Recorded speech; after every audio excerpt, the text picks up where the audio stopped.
Hello and welcome, everyone. My name is Cooley. I'm the Targeted Outreach Director for the California Department of Financial Protection and Innovation, also known as DFPI. Thank you for joining us this afternoon. I know it's right at 1 o'clock, so let's give everyone 2 minutes to get a chance to log in and get set. We have a really fantastic topic, also a very great special guest speaker today. So again, 2 minutes before we get started. Thank you for your patience.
Okay, let's go ahead and get started.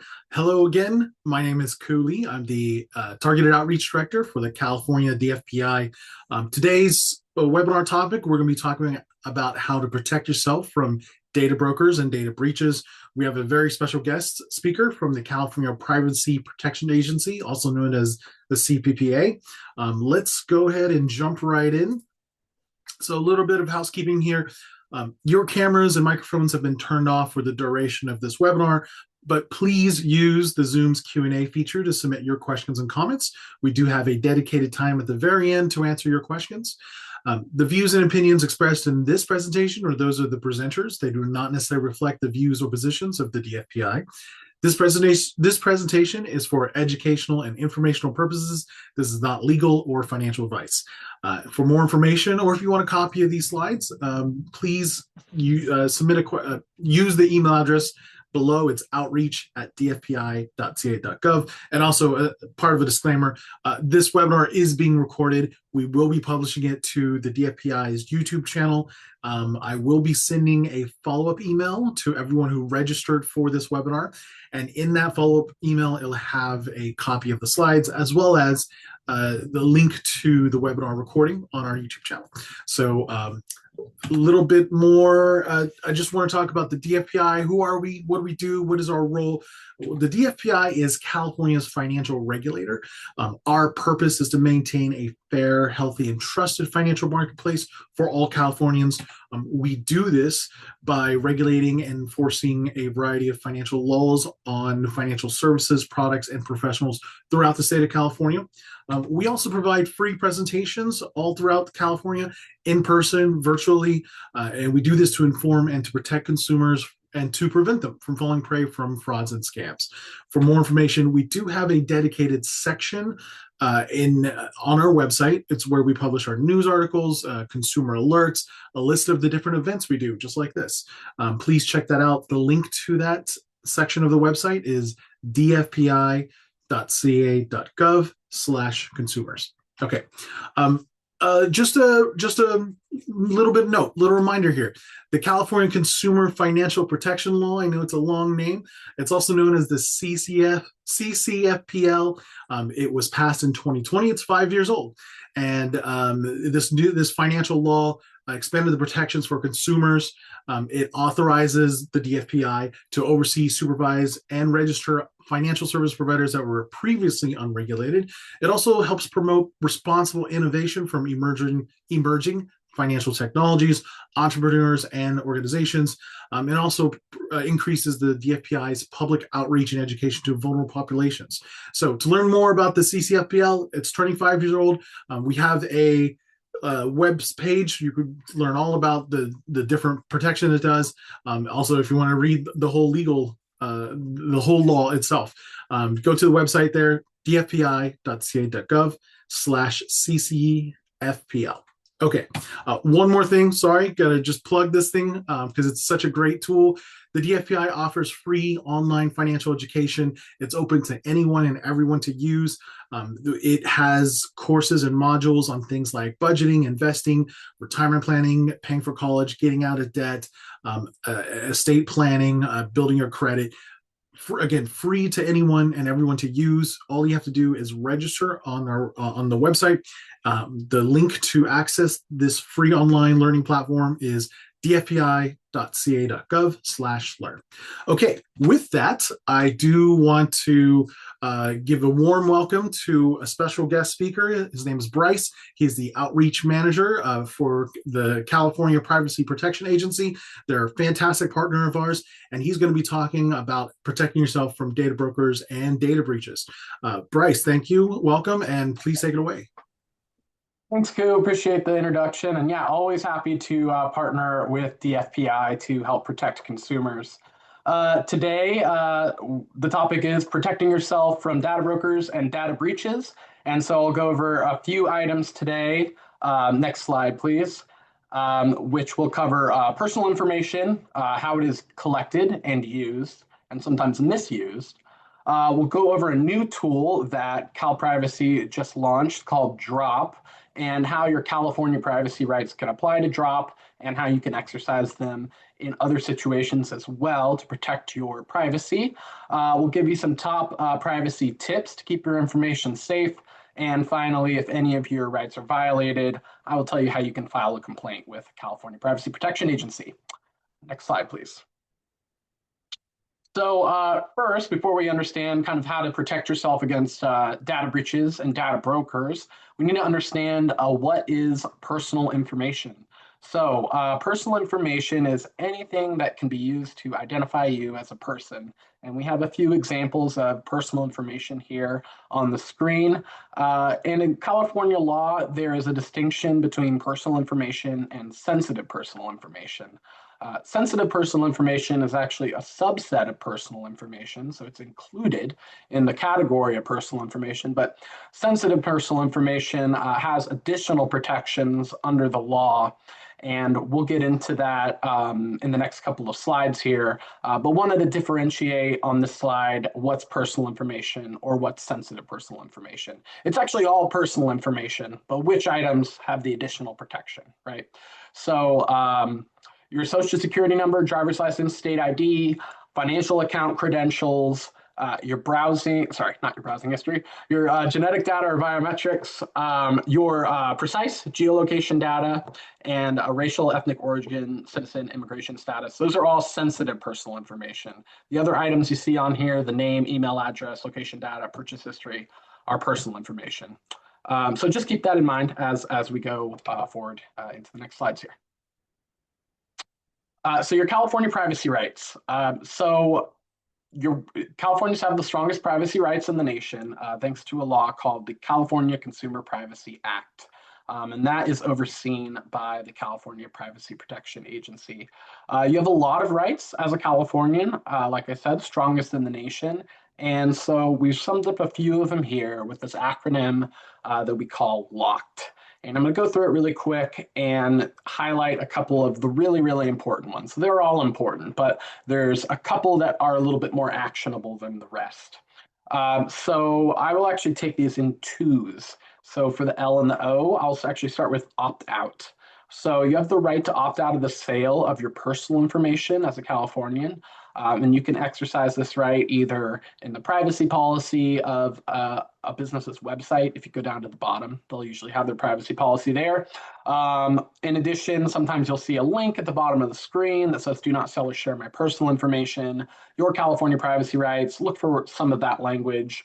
Additionally, you may see a pop-up banner when you're browsing websites that asks you about cookies or if they can sell your personal information. Those are all opportunities where you can exercise your right to opt out of the sale of your personal information. That kind of goes hand in hand with the right to limit the use of your sensitive personal information. So, harkening back to the last slide, this applies to sensitive personal information. It's an additional protection. So, on top of opting out of the sale and sharing of your personal information, you can also choose to limit the use of your sensitive personal information, meaning that a business can only use your sensitive personal information for very, very specific purposes that you allow them to, such as to give you very specific um, services. The next two on here are the right to correct and the right to know. So you have the right to know the information that businesses have collected about you. And so you can contact the business and they will have to provide that to you. Again, you can do that in the privacy policy. And if you do find out that they have inaccurate information about you, Californians also have the right to correct inaccurate information collected about them. Finally, the last two here, you have the right to equal treatment under the law. And that means that if you exercise your privacy rights, businesses can't retaliate by, for example, raising prices on you. And then the last one here, which is going to be a big theme of the day, is the right to delete. You have the right to delete the information that businesses have collected from you, which is a great tool that Californians have. And Drop, the delete request and opt out platform, which I will get into later, is one way that can help you exercise your privacy rights, including the right to delete your information from data brokers. A lot of terms there. Let's kind of break these down and define them a little bit more so you can get the bigger picture on this. Next slide, please. Okay, so you might be asking, why do businesses collect my personal information? So these are first-party businesses. These are businesses that you interact with every day, right? So if you're shopping at Target, you're getting a haircut at Great Clips, maybe you're shopping on Amazon. You get the picture, right? So these businesses can collect your personal information in different ways. If you're on their website, they might be able to track your activity across websites. They may track your purchasing and spending habits when you buy something, either through like Amazon on a website that's easy for them to do, or if you sign up for one of those rewards programs that they often give you a discount, a lot of time you're giving them your personal information and then they are then using that to track you. Most of the time it's to serve you targeted ads, personalized services, so they can sell you more stuff, right? Other times though, they take your personal information and they turn around and they sell it to other companies. Next slide, please. So these other companies, which I like to refer to as third-party businesses, are data brokers. So I call them third-party businesses because data brokers are businesses that the consumer doesn't have a relationship with, right? So this differs from the businesses that I was just talking about in the last slide. So it's not your Target or your Walmart or your Best Buy or any of those businesses you do business with. These are dark entities, essentially, that collect personal information and they sell it. And most of the time, consumers aren't aware that this is happening. It's a multi-billion-dollar industry of essentially all of our personal information being sold without a whole lot of our knowledge. Next slide, please. As you can probably glean, this can create some major concerns, specifically privacy concerns. These dark entities are holding large amounts of personal information, sometimes sensitive personal information, hundreds of data brokers. In fact, there's over 500 data brokers registered in the state of California. And this creates several problems. One of the big ones, which we're here to talk about today, is data breaches. So we've all heard about data breaches that happen with businesses that we might interact with. I'm sure we've gotten emails where our information's been compromised, but data breaches can happen to data brokers too, and it's not as obvious when it happens. So that presents a major risk to our privacy when our information may or may not be getting out from these dark entities that hold it. Like I said in the last slide, a lot of consumers don't know that this is happening, which you want to be in control of your personal information. That's part of privacy, so that's another concern. And finally, kind of like the biggest, scariest concern, at least in my opinion, is that these data brokers collect the information and then they sell it to other entities. Sometimes it's legitimate businesses, right? Maybe landlords, insurance companies, mortgage companies, places that may want to investigate you and have a legitimate business. And I don't know, you may or may not want your personal information being used that way. But there's also more nefarious ways that your data could be sold. It could be sold to hate groups or stalkers or fraudsters or criminals, which, as you can imagine, can result in fraud. Next slide, please. So yes, this leads me to kind of the scary part, right? Data can be weaponized by criminals. So data brokers, some of them are very responsible and maybe sell it to only advertisers, right? But then some of them are careless about selling information and they just sell it to whoever. And there are scam fraud operations that are based around buying personal information from data brokers. And they can use that information to then create a very robust profile of you and sometimes your family. And this can be organized in a variety of scams. One of the most common ones that I've heard of, especially in my work with older adults, it's the grandparent scam. So these data brokers, or sorry, not data brokers, the scammers who buy the information from the data brokers will sometimes, like I said, create a robust profile and then maybe pretend to be somebody's grandchild, right? And then they engage in a phishing scam, a phone scam, where they'll call the grandparent and pretend to be the grandchild. Maybe they're out of town, they're traveling, they're out of money in some sort of emergency situation, and they kind of tug on their grandparents' heartstrings, and then that grandparent sadly will sometimes end up giving them the money. So the best way to prevent this, as I'm on the topic, is to have a password with your friends and family. And this doesn't just apply to grandparents, actually. This can apply to anybody. They could be impersonating a friend or a different relative.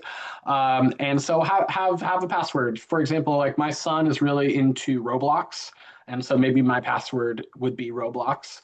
And so if a scammer were to call me and pretend to be a family member and ask for money, I would ask for the password. And if the person on the other end didn't know the password, then that's my tip off to end the phone call and then contact the supposed person another way. So I say that to say that these data brokers are selling your information and we don't know who has it. And so luckily in California, we've come up with a great solution for this. Next slide. So our legislature passed the California Delete Act in October 2023 to help solve this problem. And if you remember the right to delete that I talked about earlier, it actually expands this right to include the information held by data brokers. The language as originally written is you have the right to delete your personal information for businesses that have collected it from you. And there was some debate about whether that applied to data brokers since they don't actually collect the information directly from you, the consumer. They collect it either from first-party businesses that you've interacted with. Sometimes they scrape the web for it, or sometimes they grab it from public records. And so the Delete Act required Cal Privacy to build what's called an accessible deletion mechanism. And we have done that. In fact, it came out on January 1st, and we have named it the Delete Request and Opt-out Platform. Next slide, please. So here's how it works. With Drop, there's 3 easy steps to sign up and get started. It's a free service offered by the state of California, by Cal Privacy. It's not funded by taxpayer dollars. In fact, the system is actually funded by data brokers. They have to pay a yearly fee to register with the agency, and those fees go towards Drop. So here we go. Here's how it works. Step 1 is you verify your eligibility. Only California residents are eligible for Drop. It's not for the whole country, unfortunately. So you first have to verify your residency using, there's one of 2 methods. Right here it says California Identity Gateway. That's one way to do it. And that is through the California Department of Technology. So that's run by the state of California. We also have an option to register through the federal government with login.gov. But we wanted to give folks 2 different options so that they can choose the one that they're comfortable with. Cal Privacy is not in the business of verifying residency directly. So once you have your residency verified through one of these services, you're all set and ready to go with us. Step two is to create your profile. Just give some basic information about yourself. You could choose how much to provide, however much you're comfortable with. I will say that the more information you provide, excuse me, the more likely that you're able to be matched with a data broker. And I just want to reassure that the system was built with privacy by design. And what that means is that your data is, excuse me, hashed up in cyberspace. And so between you submitting your personal information, excuse me, then being matched with a data broker, it is basically shredded up into a million tiny pieces up in cyberspace. And so if someone were to inadvertently get in there, they wouldn't be able to glean any information out of it. Excuse me, I'm just recovering from a cold here. Finally, step three, submit your request. So that's it. You verified your eligibility, you created your profile. The next step is to just click the submit button, and Drop will send your single request to over 500 registered data brokers. That's every single registered data broker in the state of California. And they will actually be required to continually delete your information every 45 days. So pretty much it's one and done, and you're all set to have your information deleted from data brokers. Next slide, please.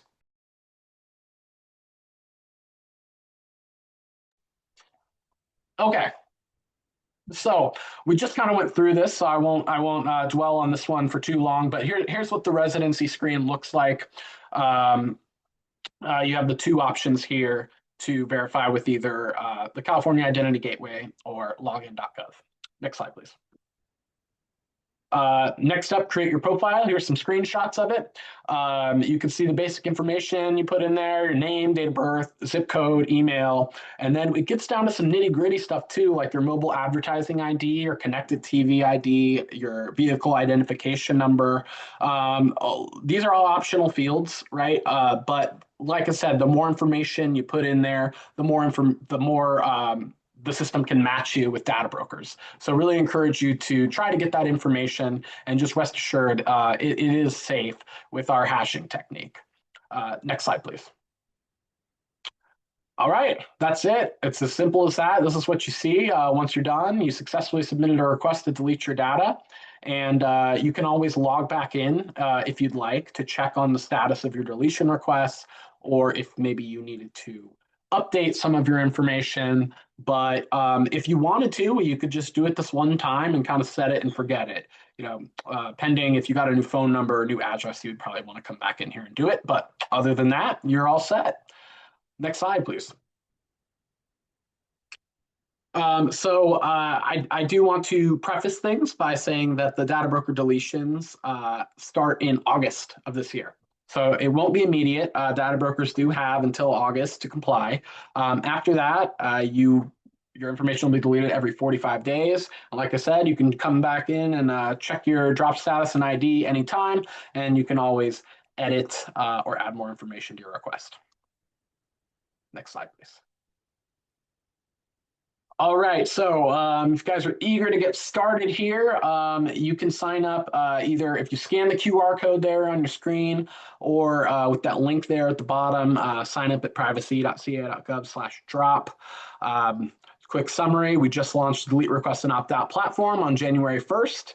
It allows you to request the deletion of your personal information from all registered data brokers, and then those deletions will begin starting in August of 2026. Next slide, please. So Drop is, of course, not the complete picture for protecting your privacy. It is one tool that you can employ to help protect your privacy, and it's the greatest tool that you have, especially to protect yourself from data brokers, which is the theme of the presentation today. Of course, I want to give you some other top privacy tips, and we have I think about 10, maybe more tips on the website. In addition, our blog that comes out monthly is always full of tips, and you can find those at privacy.ca.gov. And I'll just summarize a couple of those for you today. Next slide, please. Okay, so the first tip I want to talk about is to limit website tracking. If you remember, kind of towards the beginning of the presentation, I talked about how businesses collect personal information from you. One of the ways that they do that is the website tracking, right? They can track your activity across websites. That's one way that businesses can collect personal information, and it's a way that data brokers can get it if it's sold to them. And so here's a few tips you can use to limit that website tracking. The first one I would say is to delete your browsing data and third-party cookies. Uh, this just happens over time as you're browsing the web, right? Your browser collects cookies and your browsing history, and these are tools that entities can use to track you across the web. So if you just occasionally go into your browsing history and clear out the history and clear out the cookies, that's one step that you can take that makes it a little harder to track your activity across websites online. Um, I also talked about clicking the link at the bottom of the screen or using the banner to opt out of the sale and sharing of your personal information. That's a great way to prevent your information from being sold. Um, but it can become tedious, right? If we're doing this all the time, if you're going to 10, 15 different websites in one sitting, like you got banners on some websites, you have links on other websites. Sometimes you have to go into the privacy policy. It turns out to be a lot of work. So luckily, there is a great tool that we have that will actually automatically signal your privacy preferences to every single website that you visit. And under California law, businesses are actually required to honor these. They're called opt-out preference signals. So the main website that I direct people to for this is globalprivacycontrol.org. And let me type that in the chat here, globalprivacycontrol.org. So if you go to that website, they'll give you an opt-out preference signal called Global Privacy Control. The thing is that it's only compatible with very privacy-friendly browsers, so essentially Mozilla Firefox and DuckDuckGo.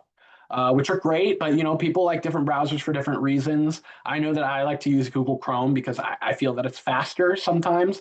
And for browsers like Google Chrome, Edge, Safari, you'll actually need an add-on that's not Global Privacy Control because it's not compatible with those. But if you go to that Global Privacy Control website, there's actually a list of add-ons that are compatible for your web browser, depending on what you have. The one that I use for Google Chrome is Privacy Badger. It works really well, and not only does it signal my privacy preferences to all the websites, it actually has like a cool ad blocker feature.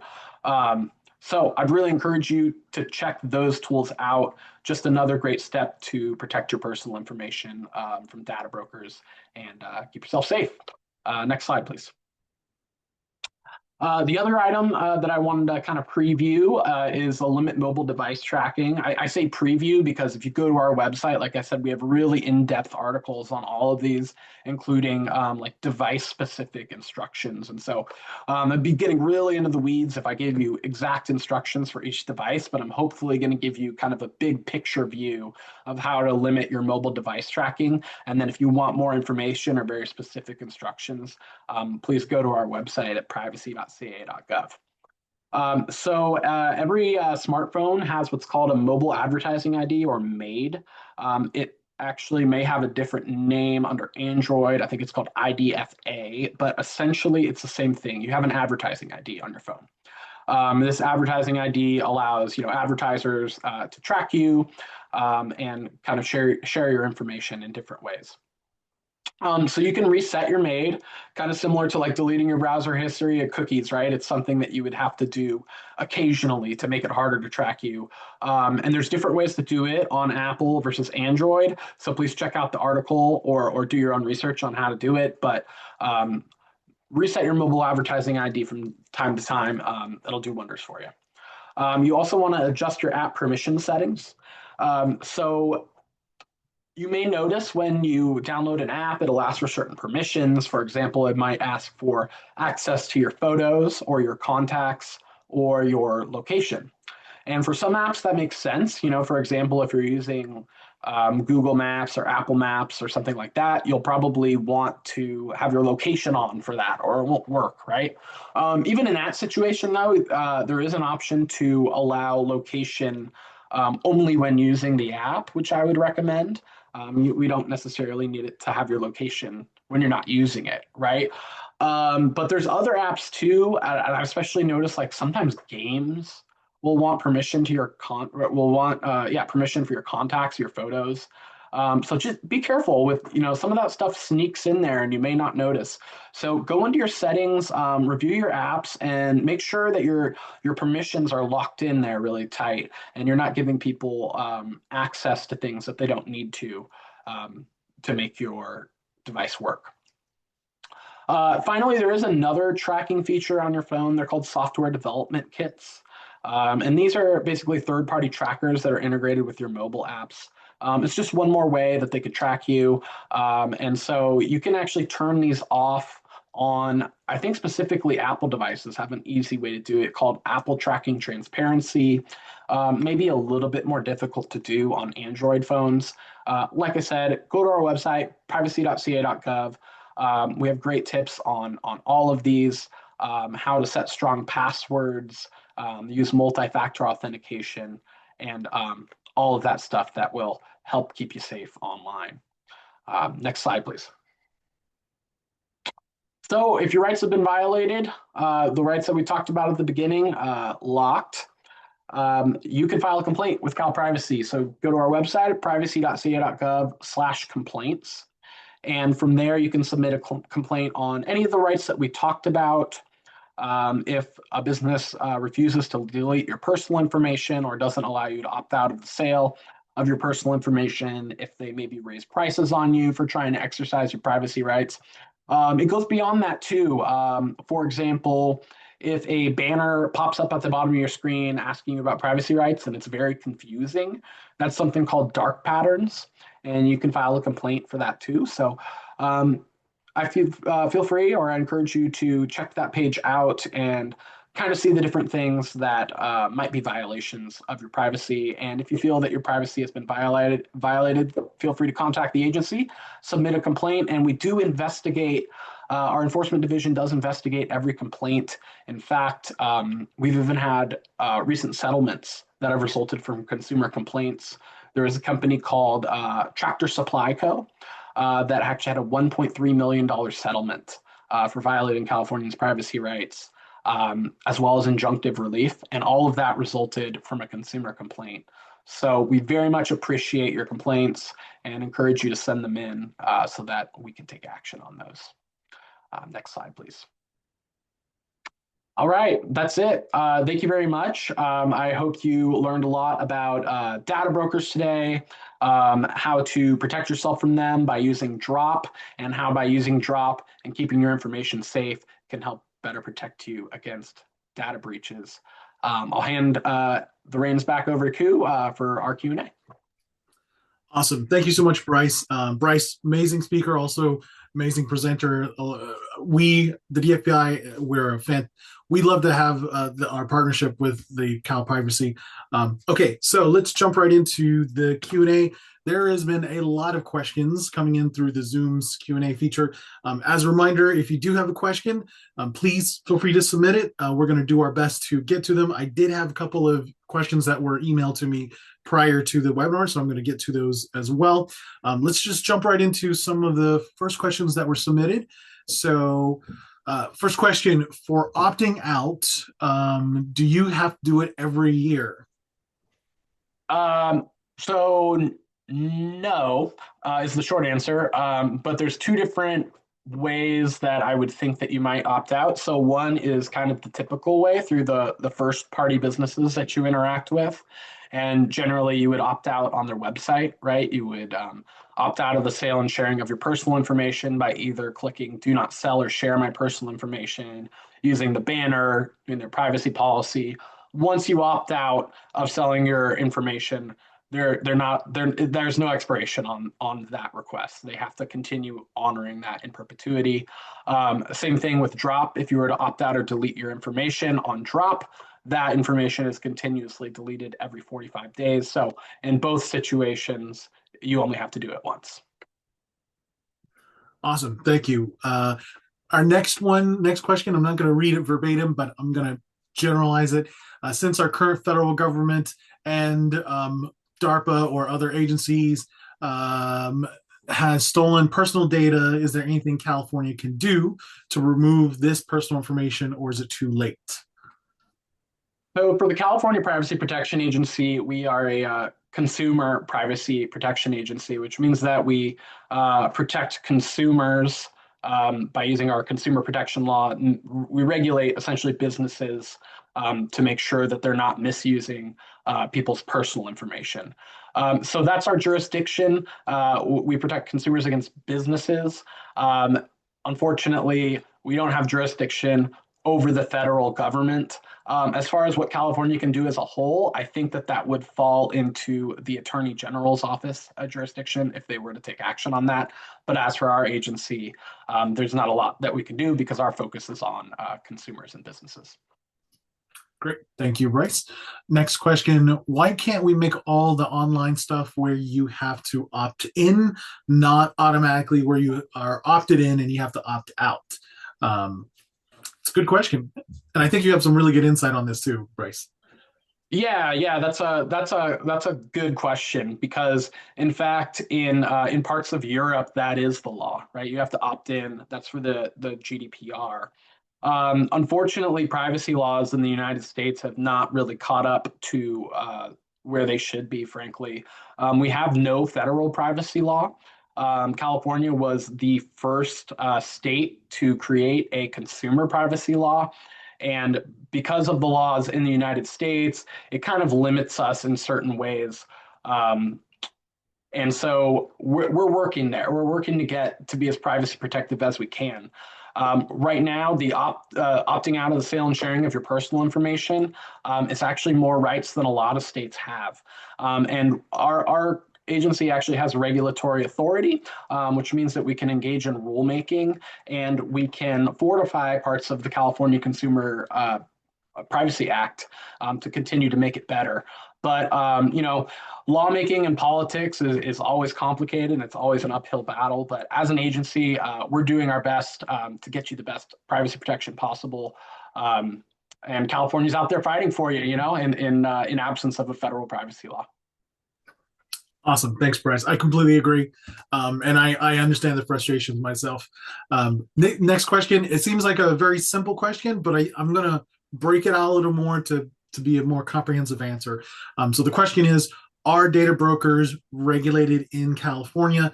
I'm going to expand that a little bit and maybe say, how are data brokers regulated in California? And in addition to that, what to do about maybe data brokers that are unlicensed, or maybe if you want to know about which data brokers are licensed in California. Sure. Yeah. Thank you for that, Q. Our agency regulates data brokers. They have to register with the California Privacy Protection Agency every year by January 31st. And you can actually visit our website. This one's on our other website, cppa.ca.gov. There's a data broker registry there. So like I said, every data broker has to register. They're entered in that data broker registry. And you can find all the information on each data broker, what types of information they process, their email address, and some other types of information if you wanted to contact them directly. This data broker registry is connected to Drop in the way that when you submit a request through the delete request and opt out platform, it submits that request to every registered data broker in California. Now, if a data broker fails to register with the California Privacy Protection Agency by January 31st, there is a fine of, I believe it's $200 per day. And Cal Privacy has a data broker strike force within our enforcement division that actively investigates and pursues non-compliant data brokers.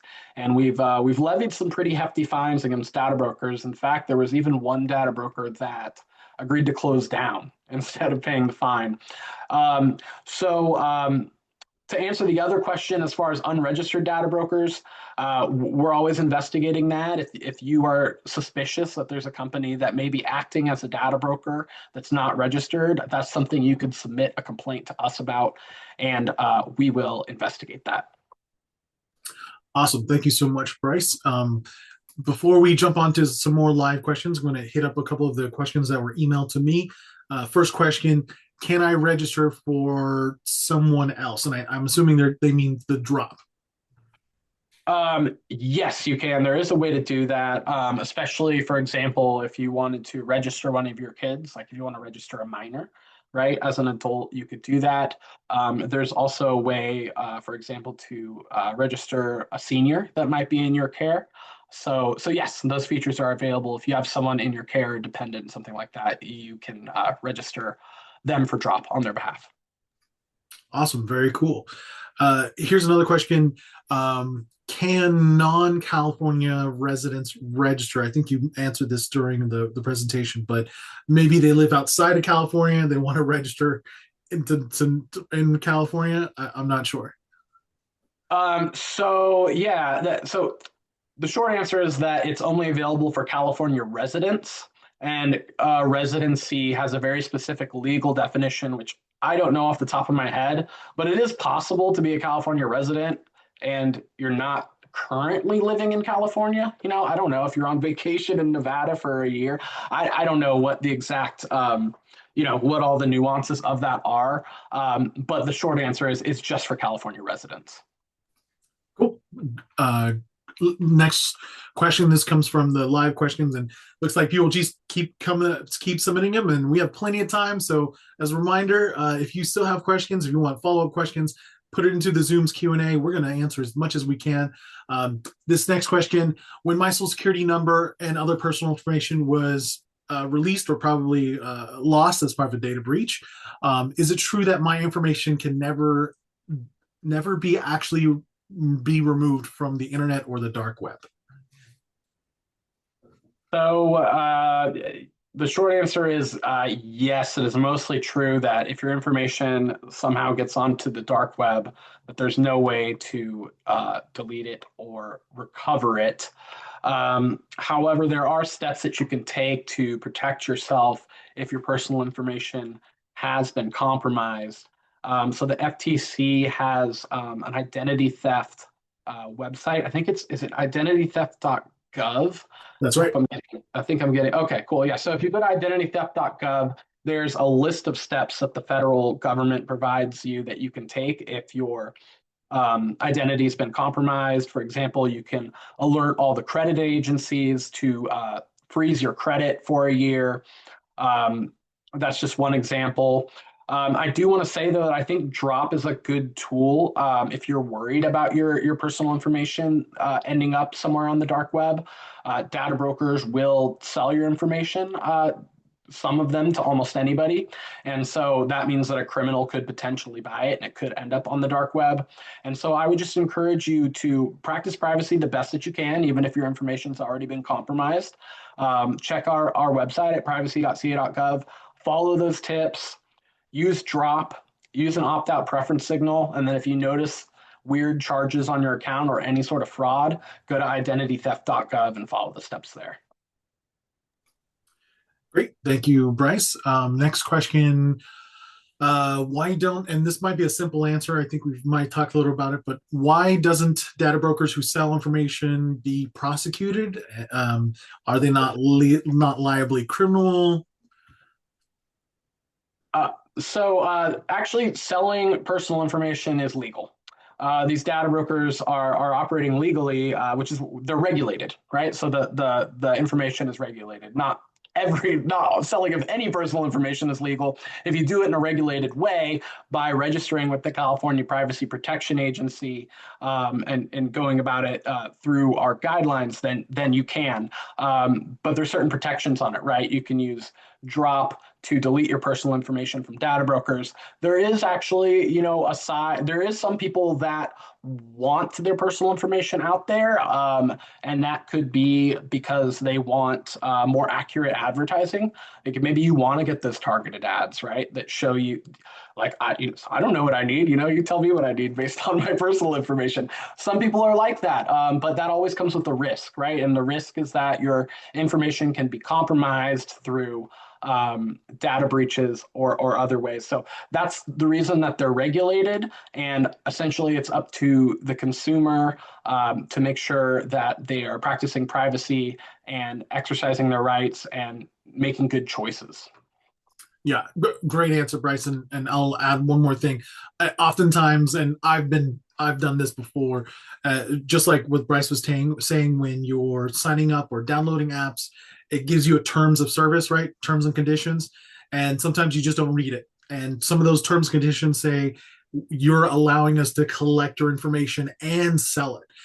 So if you read very carefully, whether you're buying products off of a website, registering for something, signing up for a newsletter, sometimes if you don't, if you don't read very carefully, it'll say in the terms and conditions that you're giving them permission to collect your information and then sell it off. Very oftentimes, these free apps, they don't charge you anything because they are actually collecting your information to sell it off, and that's how they make their money. But yeah, great question. Thanks. Great question and great answer. Thank you, Bryce. Okay, next question here. It's a little bit long. I'm going to kind of summarize it here. While Drop is a wonderful service that I could definitely use because they can't stand the solicitation and frauds. If most brokers are, I won't say it's kind of a misconception here. If most brokers are on the dark web, anyways, how does this help? Do they not follow the laws? So, will this only work with legitimate data brokers who are registered? Um, yeah, so let me clear up kind of the misconceptions. I think maybe the way that I said it maybe led to this, but I wouldn't say most data brokers are on the dark web. They are dark entities because they're third-party businesses that we don't interact with. And so that term basically means like their businesses doing stuff and we don't know exactly with our data because we don't work with them. But I wouldn't say that there's a lot of illegal data brokers out there because that would be hard. Remember that a lot of data brokers are getting their information from first party businesses, and these first party businesses aren't breaking the law. Like Target and Walmart and Best Buy, they're not breaking the law when they sell the information to data brokers. They wouldn't want to because that would be terrible for them, right? Like they're making a lot of money legally. Why would they break the law? So they sell the information legally to legal data brokers, and then the legal data brokers follow the regulations. And so when you submit a request through Drop, you're deleting your information from all of the registered data brokers. And like I said, we have a team out there that's searching for any businesses that might be unregistered that are operating as data brokers. But I don't think that there is a big underground data broker ring out there. So I hope that answered your question. Thanks, Bryce. I do see a hand up, and just a reminder: if you do want to submit a question, please put it into the Zoom's Q&A feature. We have a lot of questions. We're going to get to as many as we can. We still have plenty of time. So on to the next question here. I think this is just a comment. They really want to make sure this works, but kind of dovetailing to the next question, which is who is responsible for making the new drop system secure? So probably you want to talk about that, the way it spreads that information out again on the web, right? Sure. Yeah.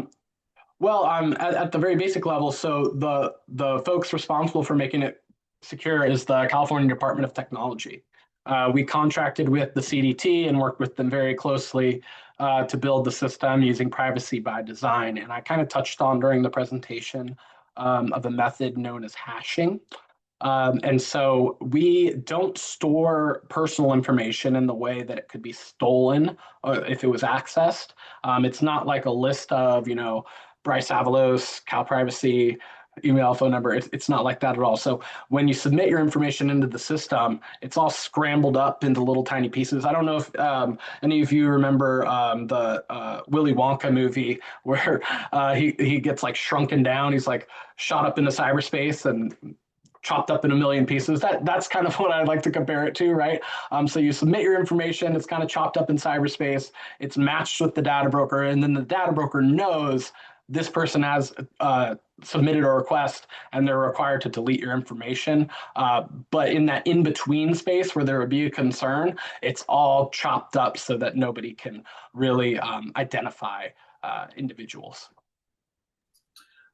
Great. Thanks, Bryce, for and it's a great term there. I'm going to have to go learn more about hashing, but that's a great thing to do. There's a question that was sent in. I'm going to dovetail that off. If the question is, if I don't want to sign up for Drop, what other ways can I have my data removed from data brokers? Sure. So you can submit requests on your own through our data broker registry. Ku already put the address in there, the cppa.ca.gov. Data broker registry has a list of all the data brokers and their email addresses. And so you're free on your own to submit a request uh, via that platform. I do have to say, though, it's a little bit clunky to do that because there's over 500 data brokers in the state of California. And so, in theory, I guess the fastest way to do it would be to copy all 500 email addresses and put them in an email and say, hey, please delete my information. But what that's going to happen is you're going to get like 500 emails back from the data brokers. Um, asking you a question or something, right? And that's a lot of work. But you're always welcome to do that on your own if you'd like. But I do think that Drop is a much faster and more efficient way to do that. Yeah. So the California privacy protection law gives individuals, consumers, the right to go to your website, find individual, if not all, the data brokers, and request from them. And I've done this myself. I'd had to go. The tricky part, you're absolutely right, Bryce. Every data broker kind of has a different process to submit a data deletion request. Sometimes it's not as easy as like an email. But yeah, you're right. If you have to follow up with each one to make sure that your data is being removed, it's super clunky, takes a lot of time. And I think the drop system is an amazing tool, which everyone could use. You just have to go through a verification process. But once it's there, you said what, every 45 days, the data brokers, licensed data brokers, will be required to remove your data, like delete your data or any data they've captured that is matching up with your profile. Right. Yes, that's right. Awesome. Okay, moving on. A lot of questions still. Can other data brokers reverse engineer the list and create their own list of users? It's an interesting question. Um, no, that wouldn't be possible from the way the system works. So when the data matches with the data broker, it essentially just alerts that data broker to delete your information. They don't have access to the pool of information that's in Drop. Okay, next question. Again, we're getting short on time. I'm going to get to as many as I can. What should we be aware of that you haven't covered? For example, can political campaigns or small businesses still get our information like they do with phone numbers? Sure. So, like I said, Drop isn't a one fix all tool. It will continuously delete your information from data brokers, which is great. But like I said, there's other ways that you can protect your privacy and keep your information safe. So, small businesses and political campaigns can get your information from a variety of different ways.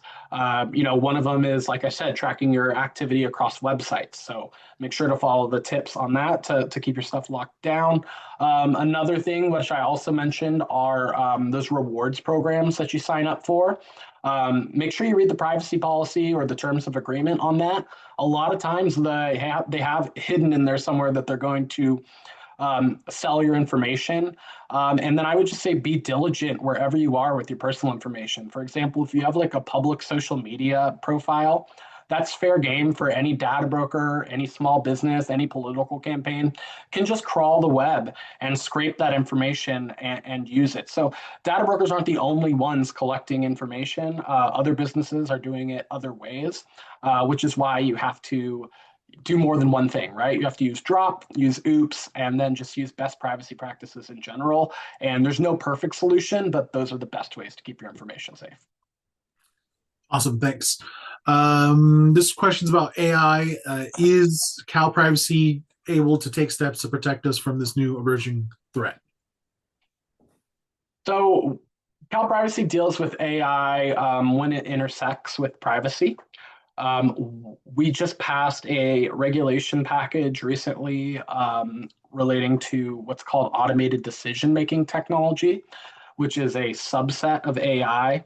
That it's basically AI that's used to make significant decisions about you.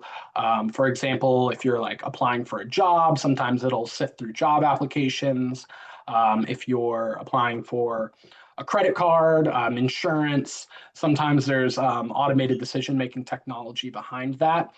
And that's where our rulemaking authority comes in. And so Cal Privacy has just recently created some regulations on that to protect consumers. And we continue to stay vigilant in different areas that privacy might intersect with AI so that we can step in and regulate. Ku, I don't know if DFPI deals with AI at all. I'm not sure. In different ways. I think it'd be a longer conversation here, but in the financial world, if there's a new tool that uses AI to do something financially, we it would fall within our jurisdiction. It would have to, fall into like consumer protection though. Yes, in a way. There's a longer answer there, but I'm really trying to get through some of these questions. I'm actually answering some of them too. But how about this one? Next one. How would I know if my rights, data privacy rights, really, have been violated? That's a really good question. Sometimes it's hard to know, right? Because if it's a data broker, it's a dark entity that you're dealing with. But I think the best way to know is if you submit a privacy request and it's not honored, that can tip you off. I mean, there's a variety of different privacy violations. So it would depend on the violation. For example, dark patterns would be an easy one to spot, right? Because that's right in front of you. Wow, this is a very confusing privacy form to use. I don't know how to use it. That's a dark pattern. Um, if you requested a business to delete your personal information and then still saw your personal information being used by that business, that would be an example. But you're right, it is kind of hard to identify when your rights have been violated. So I would say just use best practices for privacy the best as you can and stay vigilant. And if you see a violation, just make sure you report it. Awesome. I did see a couple of questions asking about getting a copy of these slides. Bryce, we're good to share the slides, right? Yeah, absolutely. You can feel free to share the slides. Yep. So again, this webinar is being recorded. We will publish it to our YouTube channel, and I'll be sending a follow-up email to everyone who registered, and they'll have a link to the webinar recording as well as an attachment PDF of these slides. So that'll answer about 5 questions that we got here. Next question. Hold on a second. I've been paying 120 a year for LifeLock. Does Drop take care of the services that LifeLock does? And this is a good question. I think you're familiar with this, Bryce. I don't know everything that LifeLock offers. If one of the things that they're offering is to delete your information from data brokers, then yes, that's what Drop does. I don't know if there's maybe other identity protection services that they're offering. But the cool thing about using Drop is compared to like other deletion services, because I know there's a few out there, is that we directly regulate the data brokers. Whereas if you go with a private business's service, they don't regulate the data brokers. So they don't really have much authority if a data broker ignores them or if they're unregistered or something like that. So I do have a lot of confidence in our system, and it is free, but it has a single feature pretty much, which is to continuously delete your information from data brokers. So it can replace that feature, but I don't know if maybe it's offering you something else as well. Yeah, and I'll dovetail here and say there are actually a lot of different apps and services out there that does similar things to LifeLock and similar things to Drop. I'll say, as a do your research and use what you think makes sense for you. It might make sense to have both, right? Again, Drop is completely free. So if you're paying for LifeLock, as like Bryce was saying, LifeLock does offer additional features like credit monitoring and all these other things. And so if you need that additional feature, it might make sense. Having additional layers of protection might make sense as well. So yeah, do your research. But great. Thank you for the question. Let's go on to the next one. How do you feel about facial recognition and to get into out of Europe now? that might be more a personal question. If you don't feel comfortable answering that, we can just move on. 'Cause- Yeah, I'm gonna pass on that one just because it's in Europe, so kind of out of our jurisdiction there. yeah, yeah, yeah. Okay, what if data gets sold outside of California? So if data gets sold outside of California, if they're selling Californians data, then they're considered a California data broker. We've taken actions against several non-compliant data brokers that operate in different states. What makes them comply with our law is if they deal with any of California residents' data. Okay, so I know we're at 2 o'clock, and we still have just a couple more questions left. I do want to get to, but I do want to do a quick wrap up here. So first, the DFPI wants to hear from you, right? If the DFPI has helped you or your friends and family in any way, we encourage you to share your story with us, and we'd love to publish your story and how we helped you and how you became successful. Your experience is important. We want to let other people know how we helped you. Again, you could submit your stories to us. There's a email address right there, outreach@dfpi.ca.gov, that goes to my team, and we will again get in contact, and again, we want to hear from you and also share with others, how our services have helped you in whatever shape, form, or fashion. And then finally, just a reminder, our next webinar is April 8th at 1 p.m. It's on how to protect yourself from investment scams. We also have a online monthly newsletter. So if you want to subscribe to that, there's a link to it, dfpi.ca.gov/subscribe. Again, we do have a YouTube channel. Please subscribe to us. That way you get notified whenever we publish new videos on our channel. And with that, if you need to drop off, feel free to drop off. Bryce, if you have time, we're going to just answer the last couple of these questions we got that are with us, okay? Sure. Sounds Okay, good. awesome. Okay, for data brokers and for data brokers, what is the penalty for violating the opt-out privacy law? So the penalty for that is $200 per request per day. And that's the per consumer. So and these fines accumulate. So for example, if a data broker failed to delete data for 10,000 consumers, it could potentially result in like 2 million in fines per day. Awesome, great. What about data brokers? I think you've answered this, but I just want to reiterate. What about data brokers not located in the US? If they sell California residents data, then they still have to comply with our laws. So yes, they are included as well. Great. Let's see.